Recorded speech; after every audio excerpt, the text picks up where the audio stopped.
we're probably going to go 10-15 minutes over. Is that okay? Just checking that out with you so we don't have to sort of feel like you've got to rush off or that we're late. We're going to talk for 10-15 minutes, give you the opportunity. You've heard what we've got to say, what we've had to say today. This is an opportunity, an open mic session where you can ask a question or make a statement or an observation about something. No big soapbox type stuff, please. But say what you want to say. Ask us, any of us, a question. We can answer collectively or individually. We'll just see how it goes, and then we'll finish off. Phil's got a couple of songs that he's going to do. He can get back on the bass guitar and have a look. They like that. It's like a bit of a fan base now, isn't it? We might as well just go home. Yeah. Phil's. Okay. And Jasmine's got a mic, so you haven't got to come up to the front. Okay. Hi, I'm the best friend. Hi. I know.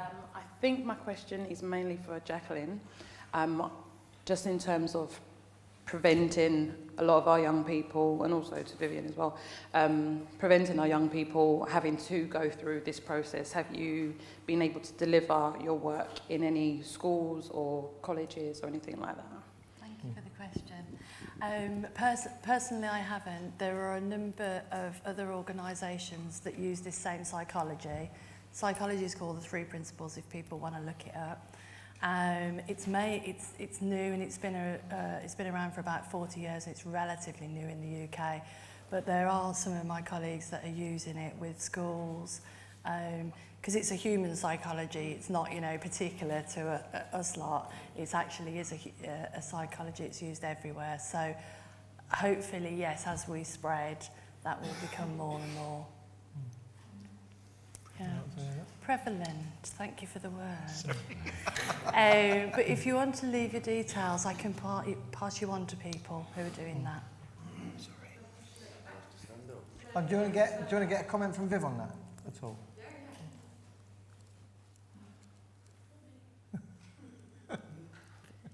I mean, it comes back to the point I was making before and just speaking to some of the people afterwards. This whole area is new. It's emerging as the politics in this country changes. The authorities have been used to controlling everything and they're having to review that, but they're trying to do that without relinquishing power. It's not possible. And so, as I've said to a few of our colleagues in the break, it's about us continuing to do the work, working with each other and building a strength, because history is on our side. And that's how I view it. Schools are like prisons. It's very difficult to do good work in those places. So I think it's important that we do the work outside. And when we're talking about young people in places like London, they're at risk, still more at risk when they're outside than when they're in school, though it's changing rapidly. And ironically, you've got more freedom to do quality work in those places on the streets where they rule and control. Unfortunately, too often adults don't see the streets as a inverted commas safe place to do the work, and often that's more about the fact that they're not in control on the streets and working with young people, which I would argue is the way it should be. So. Okay. What's the other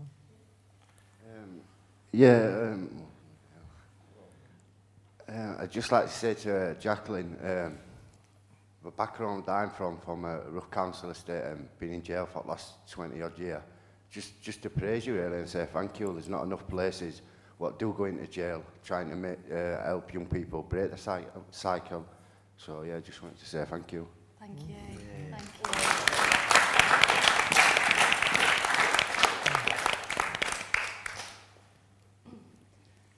Huseyin was talking about being broken. I just wanted to bring to people's attention Al-Anon. I'm sure lots of you have already heard about it, but it's just the organisation. It's the same as AA in that it does 12 steps, but it's for the families, the partners, the children, the parents of people who have problems with alcohol or indeed with drugs. There seem to be very few narcanons around, and my son has got the problems, obviously. And he's also taken drugs and alcohol, but this was the organisation that I found, and I found it really, really helpful. And I just want, please hand it round to your dear ones who are broken, as we're all broken. And we all need mending. And this is a very good organisation, and it uses the 12 steps, which, as you all know, is very effective. So if anyone wants one of these, or else you can go onto the website. Okay, Al-Anon. Wonderful. Thank you. Thank you.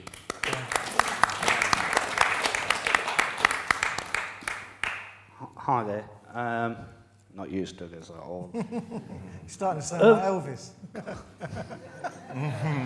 Question for Viv, really. I sort of feel that I can relate to the story about having an organisation and then things running or getting out of your control and the term professional sort of hijacking things possibly. And you spoke about pots of money and about having ideas, and so from the grassroots, what I want to ask you is, where are these pots of money, and how would you advise us to go out there and do it for ourselves? As I was saying, we're in the early stages of this change that's taking place in communities. The doing for self movement is in its, it's in almost the first day of its development. I think it's critically important that those of us who are passionate about it, build our competence and our expertise in relation to that.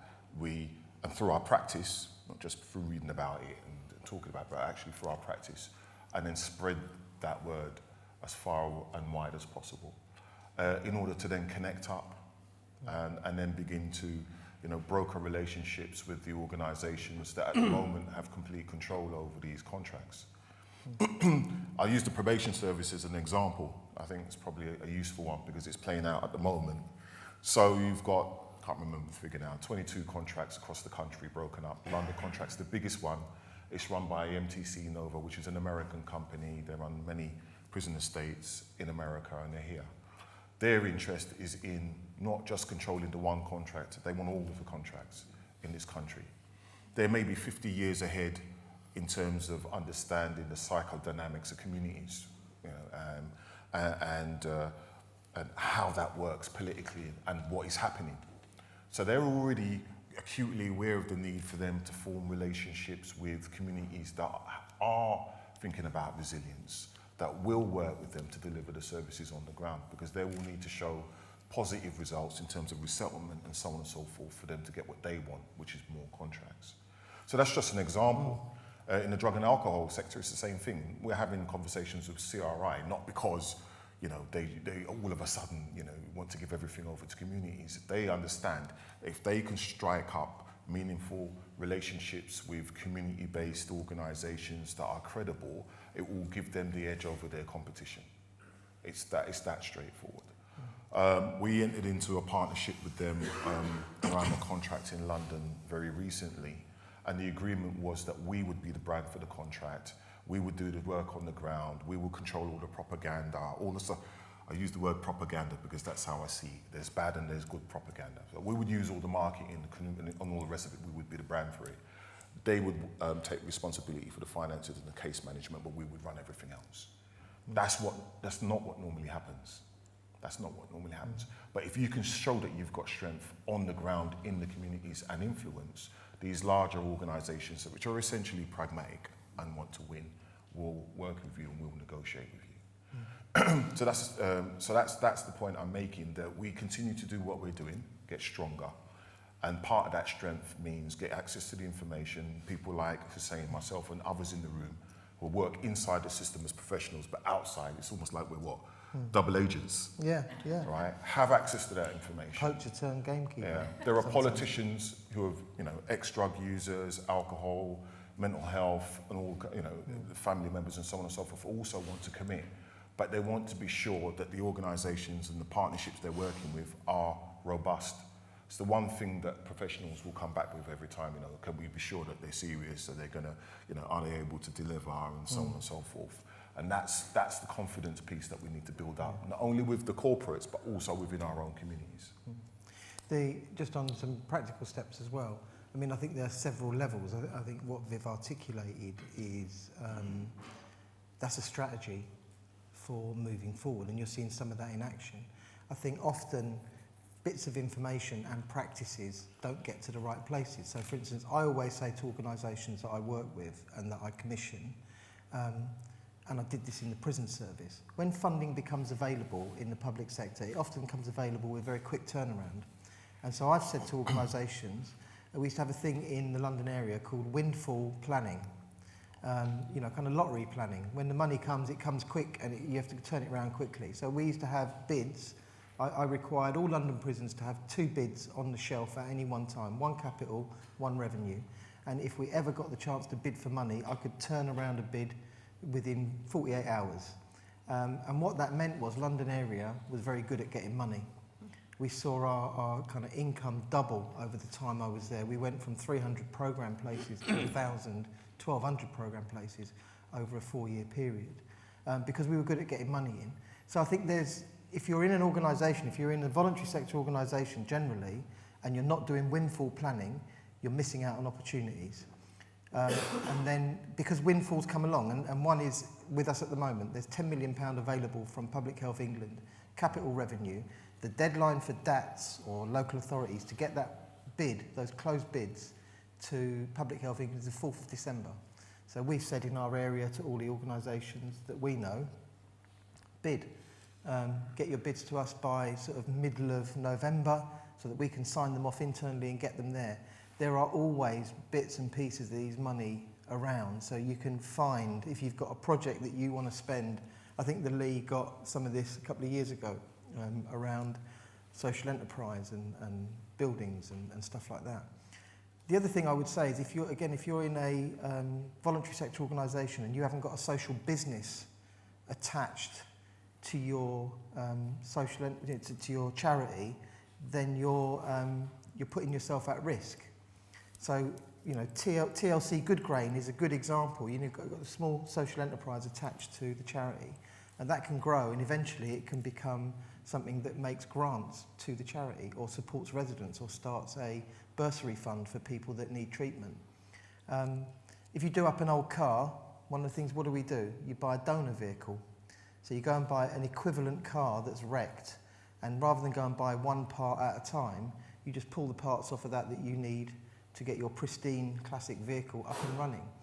You know, if you're in a voluntary sector organisation, get a social business attached to your thing, because what that will do is it will spread the risk of your funding as well. So there are ways and means that you can do some of this. Some of it will come as a windfall, some of it will come by design, and some of it will come strategically. I think you need to be doing all of those things. Can I speak to Yeah. So those are the sort of how-tos and the more sort of strategic and tactical ways of doing it. The other thing that I'd like to add to that is don't get caught up on the money. Get out there and do what you want to do. If you've got a passion for something, if you've got a skill that you've uncovered through whatever means, get out there and just start doing it. And it is a bit like Field of Dreams, build it and they will come. The money follows. Then at some point you need the knowledge and the people like this that can help you with that. But if you've got something you want to do, just do it. Yeah, I just say I'd like to agree with that because we started, showed the need, and then the money started dripping in, and it's just grown exponentially. It really has, actually. Yeah. Do it, whatever. Do it anyway. And if I can just complete the circle. And be very transparent about what you're doing. I think we don't promote our good work often enough. And I'm playing a game. So we go to all of these things are strategic. So the 9-night, the community event, then there was a peace march in Hackney. Then there was a meeting of the great and the good, where they said, well, Trident was there and politicians was there and the editor of the Daily Mirror was there and so on and so forth. And in that room they said, Viv, well, you know what you're doing. Why don't you start a process of mobilisation? And all of those things have been recorded into the annals of the history of this initiative that we're establishing with the £260. and we're deliberately going to, hit the first marker with that £260. We don't want any more money. And you know what it's like. The politicians and decision makers will start giving you money when they think, hold on, they may become a problem. Why don't we get some money in there? No, thank you, no, thank you, no, thank you, no, thank you. The mayoral candidates have asked to come to the first event on the 40th. Unfortunately, you can't come to this one. It's a community event, but you'll be able to come to the next one. That's really important, and we promote that this process is taking place because it's part of the empowering process of the organisation as it goes forwards. And then, as rightly say, the money is pulled in. Because I think the most powerful thing we've got, when you're talking about ABCD, is the people in the community who want to give some of their time, the skills and experience. Hello. Hi. Hi. I'm currently at the Lake community. It's been both the hardest and the best thing that I've ever done. It's obviously a therapeutic community, that type of rehab, and I believe its success results are one of the best. But I know the programme used to be 18 months to 2 years, but due to funding that's now been cut to 6 months, and I've heard there's a rumour going around now that apparently they're cutting funding to 3 months, which means that I'm guessing that's not just for the Lake community, I'm guessing that's residential rehabs as a whole. Do you think the fact that the concept is based on being there for that amount of time, the fact that it's going to be so shortly cut, do you think it's worrying? And if so, what are people like yourselves who are in a position to do something about it prepared to do? Can I start that off, whoever else wants to speak? Partly to be clear with you as well, because the person that recommended that programme be cut, made a bit shorter, was me. And that wasn't... I agree with you. I think there's two things going on here. One is the funding. When I went into rehab in 1986, and I was 23 years old, and the guy that inducted me, David Partington, we didn't actually do the induction, but he was part of my early contact with, kind of people at Yeldall Manor. It was like Planet Zog, as Wendy would call it. But so I was new in the programme, and at some point I spoke to David Partington, who was a director there, and he said to me, you can stay until you're better. You can stay as long as it takes. And at that time it was a 1-year programme, and I was there for 23 months. And then I left and carried on. I've been in recovery ever since. I'm 52 now. And I think over the years, there was no drug action teams, there was no infrastructure. What you did was the rehab selected you and you selected the rehab, and then you filled out a couple of funding forms when you got there, and that was it. My stay in that rehab cost about £33,000. I've paid that back in tax and various other, kind of societal norms over the years. Specifically, when it comes to rehabs, one of the things that's happening is we buy all of our services in the community on multi-year contracts, but we spot purchase rehabs with what's left, usually. So the budget for rehab is actually an in-year budget. And if you know anything about, if you plan your year in advance and all you've got left to spend on rehab is what's left in your pocket after you've paid for everything else, it's going to be a smaller and smaller amount, because what you try and do is you keep the shopping and all the rest of it. Rehabs particularly have now become, rather than just a treatment journey in and of themselves, they're part of a wider system of treatment, and a lot of the money goes into the other parts, frankly, and that may not be the best spend, because you can't keep people in treatment forever. They've got to get better and move on, and rehabs are particularly good at doing that, or they're the ones that have an obvious go at that.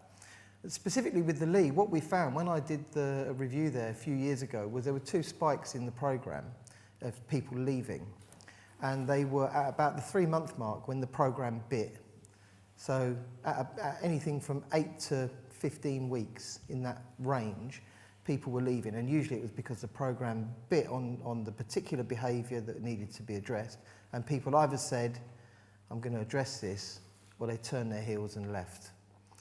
So that was one issue. The second one was about 6 to 9 months. And what sometimes happened was people wanted to get on and live the new life. But the programme, they felt the programme was in their way, and then they left. And so these two spikes existed. So one of the things that the League looked at was trying to look at how they would organise their programme in such a way that they minimise the risks of people leaving. But when you go to tabletop dues, people are still there basically for a year. When you go to the ring dues, you know, where they get the ring, it's usually a year after that. I think, just as an aside, that the Lee has a 40-year data bank of history that would provide one of the purest longitudinal studies in the country if we could find a sort of PhD intern to go in your basements and get the files out and to raid your database, and then to look at how many people got through the program, how many people got to tabletop do, how many people got to ring do, and then how many people who didn't do that got well anyway. One of those examples is Phil Skillen. Phil Skillen, the story goes, he didn't finish the League, left after about 3 months, but he started Smart Criminal Justice Services with £40, hanging around outside Oxford Police Station, encouraging people to go into treatment. And you know, Phil, in everyone's books, was a failure, but actually he started one of the first arrest referral schemes in the country and went on to become a real advocate for drug treatment. I know it's a very long answer, and it may not have answered all of your question, but I felt I had to say it for completeness. Okay. Can I add to that? Yeah. In practical terms, as far as I'm concerned, it's driven by the finances. The money isn't there in the way that it was before. And I remember when residential services were there, and the year was the standard. But also, in terms of support within the community, you would get counselling, therapy, or whatever it is, for 6 months to a year as well. And the whole brief intervention thing kicked in, and you know, along with NLP and all the rest of it. I remember when all of that came in. I remember when counselling was new. And all the psychotherapists were going, no, that's rubbish. So, you know, what we have to accept is that things change, even as they stay the same. And this is where the entrepreneurial element comes in.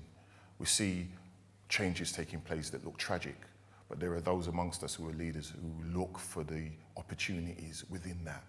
And it's that the communities are lacking. They're lacking the leaders that are willing to look for the opportunities, even as the tragedies are playing out. That's what's critically important.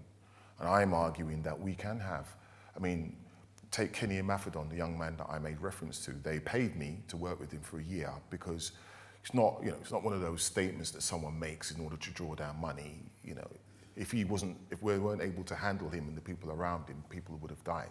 So they were willing to pay me to engage him for a year, and all I did was pull him into my network, my family of links and contacts and so on and so forth. That's 3 years down the line. He still calls me every 2 days. If there's an issue, he's going to call me. I'm not getting paid for that. And it's that aspect of it that we need to get back to putting in place, where the community is not running on some kind of timeline, and people can have space that they can go to elsewhere in the country that doesn't necessarily have a price tag attached to it. It's someone with a big house who has spare room in there, and maybe it's been on one of the training programs, the mobilization and resilience programs that we're running on an ongoing basis, and they're happy to give over that space for a period of time. I mean, that's what the young people are connected to now, increasingly. They don't want to own a car or anything. They'll share it for a period of time. They don't want to stay in a hotel. They stay in someone else's place somewhere else for a period of time. Things are changing, and we have to be alive to that and make it work for the people that need what they need as well. I think the Lee's got a fantastic aftercare arrangement as well. You know, it's aftercare for life. You never leave the Lee, in a sense. Once you're there, and I never even went to the Lee, and I feel like I've been adopted. Yeah, you know, I can't. I've got the Lee in me now because I did a review there for a year and I got to know everyone, and now I feel like an adopted son of the Lee. You know, it's in me now, and I think you've got that as someone that's there. You'll have a network of friends and contacts and helpers that you can go back to. You can help them along the way as well. It's difficult, but I think you've just got to kind of roll with it a little bit. So, I'll shut up now. Jasmine, have we got any more, or should we stop there? One more. Wait for the mic. It isn't actually a question. Okay, it's a statement? Well, sort of. I'd just like to thank you all so much for today. I was addicted to alcohol for 35 years, and I've been 10 months without a drink.